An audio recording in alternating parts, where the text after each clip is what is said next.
আসসালামু আলাইকুম রাহমাতুল্লাহ। প্রিয় বন্ধুরা, আশা করছি আপনারা সকলেই ভালো আছেন। রমজান মাসে যে 6 শ্রেণীর মানুষের নামাজ রোজা কোনো কিছুই কবুল হয় না।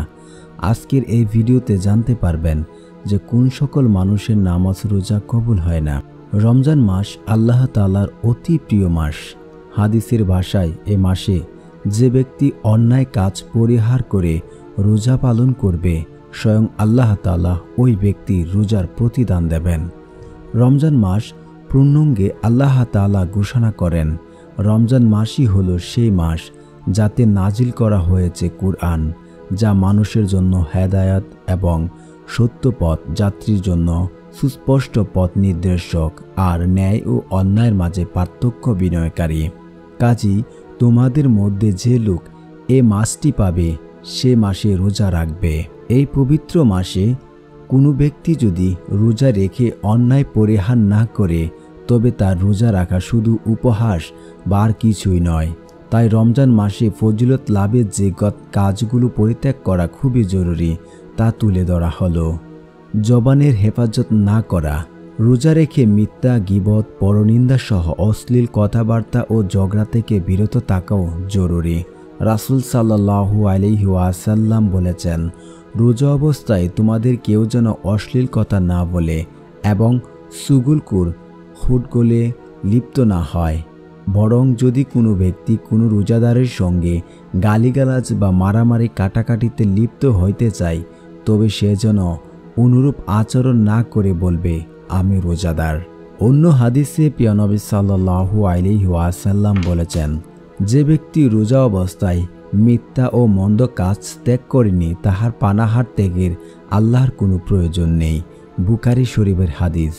উল্লেখিত হাদিসের আলোকে বোঝা যায় যে রোজা অবস্থায় মারামারি, ঝগড়াঝাটি তো দূরের কথা, সুগুলখুর করাও রোজার অবধি পরিপন্থী। আর এসব কাজ জবান দ্বারা হয়ে থাকে। জবানের হিফাজত, অশ্লীল কথা ও কাজ থেকে বিরত থাকা, সর্বদাই জিকির, আজগার, কোরআন তেলাওয়াত সহ ইবাদত বন্দিগি ও যথাসাধ্য দায়িত্ব পালনের মাধ্যমে সময় অতিবাহিত করা উচিত। দৃষ্টি সংযত না রাখা। রমজান মাসে দৃষ্টি সংযত রাখা জরুরি। তাই রোজা রেখে মাহরাম ব্যতীত অন্য নারীদের থেকে নিজেকে চোখের হেফাজত করা, তা হোক টিভি, সিনেমা কিংবা ইন্টারনেট, ম্যাগাজিন বা পত্রিকা অথবা সরাসরি। রোজার হক আদায়ের দৃষ্টিকে সংযত রাখুন। কানের হিফাজত না করা। রমজানে পবিত্রতা রক্ষা এবং ফজিলত লাভে গান, বাজনা, বাদ্য, খারাপ কথা ও কাজ, পরনিন্দা, গীবত, অশ্লীল মন্তব্য ও কথা শোনা থেকেও বিরত থাকা জরুরি।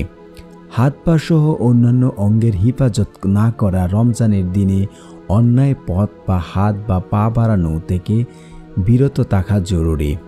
জবানের হিফাজতের পাশাপাশি অন্যায় ও খারাপ কাজ থেকে হাত ও পা সমূহ অন্যান্য সব অঙ্গ প্রত্যঙ্গকে বিরত রাখা। অন্তরে হিফাজত না করা। রমজানে পবিত্রতা রক্ষায় মনের গহীনে অলৌকিক চিন্তা ভাবনা কল্পনা থেকে বিরত থাকা জরুরি। রোজা পালনত অবস্থায় কোনো গুনাহের কল্পনা করা। গীবতের দিনে কোনো অন্যায় বা গুনাহের কথা স্মরণ করে তৃপ্তি লাভের ইত্যাদি পরিহার করা জরুরি। অন্তর্কে সব ধরনের খারাপ ও মন্দ চিন্তা, হিংসা, কুধারণা ও কল্পনা থেকে হিফাজত করা। রমজানে রোজা পালনের জন্য সেহরি ও ইফতার হারাম আহার পরিহার করা জরুরি। কারণ ইবাদত কবুল পূর্ব সত্যই হল হালাল রুটি ও রুজি। হারাম বক্ষণে কোনো ইবাদতই কবুল হয় না। ইমাম গাজ্জালি রহিমাহুল্লাহ আলাইহি ওয়াসাল্লাম বলেছেন, যে ব্যক্তি সারাদিন রোজা রাখে, হারাম খাবার দ্বারা ইফতার করে, সে যেন একটি অট্টালিকা বা দালানঘর নির্মাণ করে আর এটি শহর ধ্বংস করে। আল্লাহ তাআলা মুসলিম উম্মাহকে উল্লেখিত কাজগুলো পরিহার করে রমজানে রোজা পালনের তৌফিক দান করুন। রমজান মাসের শিক্ষা সারা জীবন আমল করার তৌফিক দান করুন। আমিন। আশা করছি আপনারা বুঝতে পেরেছেন যে রমজানে যাদের এই অভ্যাসগুলো রয়েছে পরিত্যাগ না করলে কোনো লাভই হবে না।